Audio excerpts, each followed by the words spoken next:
Kaos bola eksklusif merchandise Starting 11. Order sekarang, klik link di deskripsi.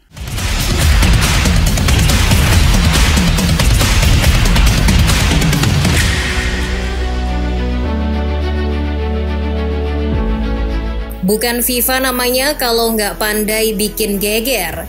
Setelah mendesain jeda babak di laga final Piala Dunia 2026 menjadi acara mini konser, layaknya halftime Super Bowl dengan menggandeng band ternama asal Inggris Coldplay, baru-baru ini induk organisasi sepak bola dunia itu menyampaikan wacana untuk menambah lagi peserta Piala Dunia. Ya, mulai edisi 2030 yang akan datang, jumlah tim yang berlaga di Piala Dunia akan bertambah gemuk dari edisi-edisi sebelumnya. Bayangkan, akan ada 64 peserta di Piala Dunia 2030 nanti. Gila nggak tuh? Jelas ide tersebut berpotensi menyulut huru-hara. Banyak yang berpendapat kalau penambahan kuota peserta sangat rawan disalahgunakan oleh segelintir oknum petinggi dan menimbulkan mudorot bagi seluruh insan sepak bola dunia. FIFA harus siap-siap dibanjiri kecaman akan hal ini. Lantas siapa figur yang menyodorkan usulan ini? Apakah Indonesia dengan roadmap PSSI Vision 2045 yang baru saja diumumkan akan diuntungkan seandainya FIFA jadi memperbanyak peserta mulai 2030? Mari kita bahas bersama.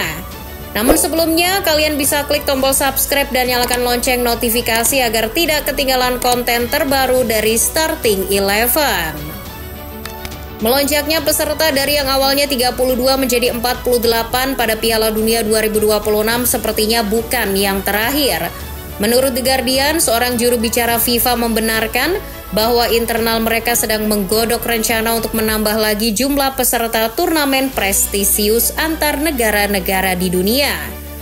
Dari 48 di 2026 berkembang menjadi 64 di 2030.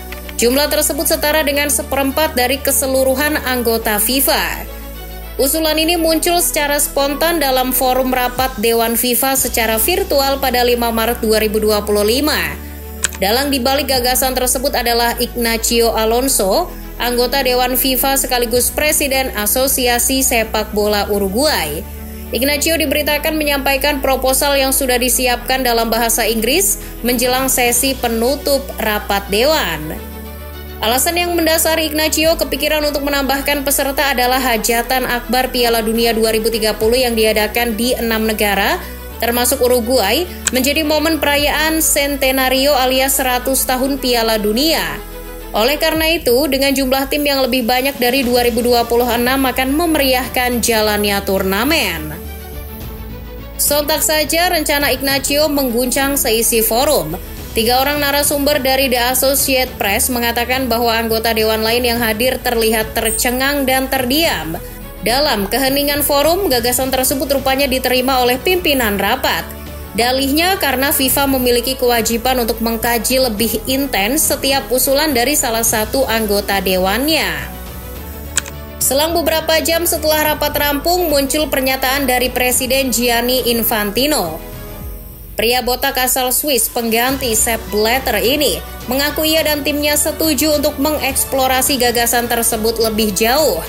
Bagi Infantino, buah pemikiran Ignacio selaras dengan upayanya untuk memperluas jangkauan sepak bola ke banyak negara sejak ia terpilih sebagai Presiden FIFA pada tahun 2016. Seperti mata koin yang punya dua sisi yang berbeda, gagasan penambahan peserta ini pasti akan disikapi dengan dua cara yang juga berlainan. Infantino berpendapat kalau perubahan jumlah peserta menjadi 64 tim akan menghasilkan lebih banyak revenue dan memberi lebih banyak tim kesempatan untuk lolos dan tampil di pesta akbar. Ia juga berucap bahwa dengan perluasan kuota tim, sama artinya dengan meningkatkan pengembangan sepak bola global.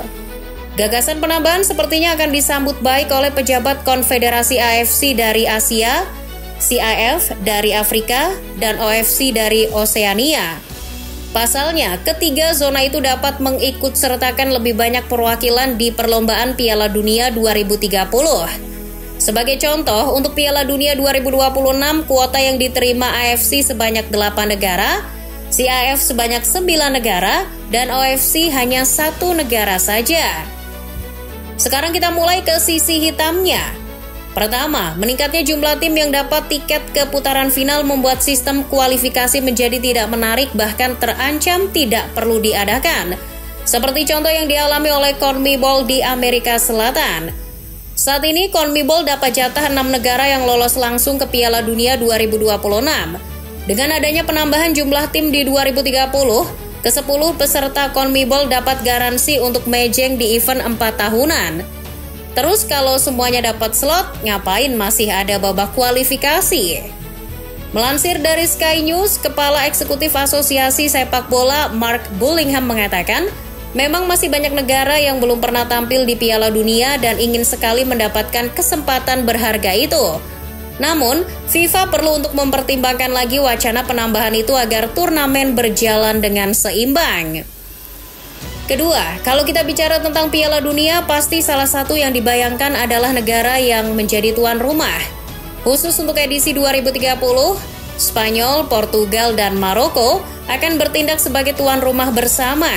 Belum lagi ketambahan trio Argentina, Uruguay, dan Paraguay yang akan mengadakan 3 laga pembuka untuk perayaan 100 tahun sejak Piala Dunia yang pertama. Itu artinya ada total 6 negara yang bertindak sebagai host. Adanya penambahan 16 tim lagi dari edisi 2026 akan menciptakan tantangan logistik yang begitu substansial bagi tuan rumah. Mereka harus menyediakan lebih banyak lagi kebutuhan dan fasilitas publik untuk melayani tamu yang datang berjibun. Itu disebabkan oleh durasi turnamen yang mungkin akan berlangsung setidaknya selama 6 minggu. Bisa dibayangkan bagaimana puyengnya para panpel negara-negara host. Entah kebetulan atau tidak, munculnya ide penambahan peserta Piala Dunia mulai 2030 bersamaan dengan diumumkannya sebuah roadmap yang diberi nama PSSI Vision 2045 Erick Thohir. Saat rapat kerja bersama Komisi X DPR di Jakarta 5 Maret 2025, Pak Ketum menyampaikan bahwa federasi telah menyiapkan sebuah visi untuk mendukung kemajuan sepak bola Indonesia. Dalam waktu dekat, PSSI akan menyerahkan blueprint dari roadmap tersebut kepada FIFA. Isi dari PSSI Vision tersebut adalah target yang harus dicapai oleh PSSI untuk menyongsong Indonesia Emas 2045 sekaligus era kejayaan skuad Garuda. Untuk mencapai fase emas, PSSI membaginya menjadi 3 tahapan. Fase pertama yaitu tahap pengembangan yang direncanakan dalam kurun waktu 5 tahun dari 2023 sampai 2028. Lalu di fase kedua yaitu pada 2028 sampai 2034, disiapkan sebagai fase stabilitas. Terakhir, fase ketiga yaitu 2034 sampai 2045 menjadi fase golden era. Khusus untuk timnas senior pria, Erick menargetkan supaya skuad Merah Putih bisa gabung sebagai salah satu wakil Asia di Piala Dunia 2038. Bila itu tercapai, maka timnas sudah mencapai masa emas yang next level. Nah, dengan adanya ide penambahan jumlah tim mulai Piala Dunia 2030, timnas Indonesia berpeluang untuk mejeng sebagai peserta jika ide tersebut jadi disahkan FIFA. Jadi, walaupun gagal lolos ke Piala Dunia 2026, Indonesia masih bisa berpeluang lolos di edisi-edisi berikutnya, imbas dari kuota Asia yang bertambah. Kalau Indonesia bisa lolos di 1 edisi saja, maka Vision 2045 sukses besar.